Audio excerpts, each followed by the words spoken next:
Yes, ma'am.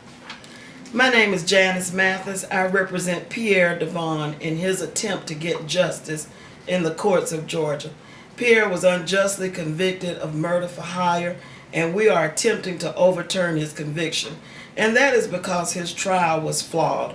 There was an ambush witness, a witness who showed up on the day of the trial with no notice to the defense in violation of the 10-day rule, who testified.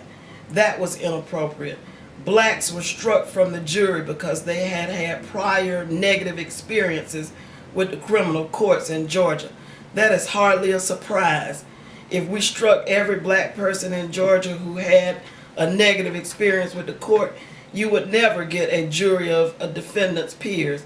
And Pierre certainly did not have a jury of his peers at his trial. Georgia is notorious for using strikes to strike blacks from juries. It's known all over the country for that. In addition to that, the two witnesses who testified against Pierre had extensive criminal histories. Pierre had none. Who waits until they're in their late 20s to commit a crime as heinous as murder for hire? It just isn't done. His very first criminal accusation is a murder. It defies logic.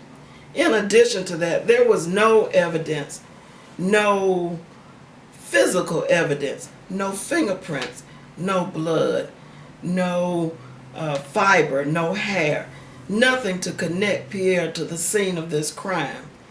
In addition to that, the witness who testified against him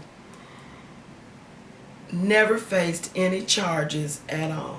He admitted to being present.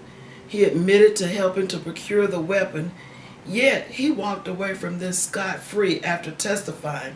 Well, that happens sometimes because the prosecutor will make a deal with the witness in order to get the testimony that they need to obtain a conviction.